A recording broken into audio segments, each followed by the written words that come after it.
An SMU professor says President George H.W. Bush helped prevent the world from melting down at the end of the Cold War. The professor is documenting secrets like that in a new book from the newly declassified files.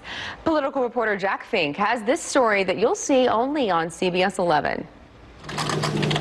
SMU presidential historian Jeffrey Engel says declassified documents of President George H.W. Bush's presidency he obtained surprised him and shaped his new book, When the World Seemed New. The overall headline of this book and of the entire Bush presidency is that this was a much more dangerous and tumultuous and chaotic period than we even knew, and that it took a calm, prudent, quiet, experienced president to keep the peace.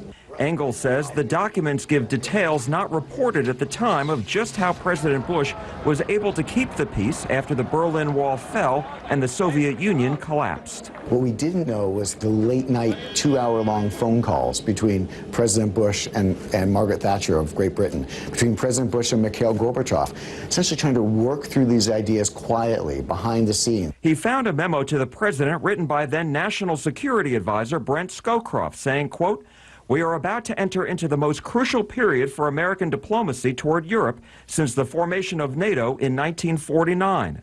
After that, President Bush convinced Germany to remain in NATO, allowing the U.S. to keep troops there and keeping, he says, a lasting legacy of peace when you consider Russia today." If we think Vladimir Putin is reckless and rambunctious now, imagine what he would do if American troops were 8,000 miles away and not 80 miles away. The world would look very different. The world would look like a much more dangerous place.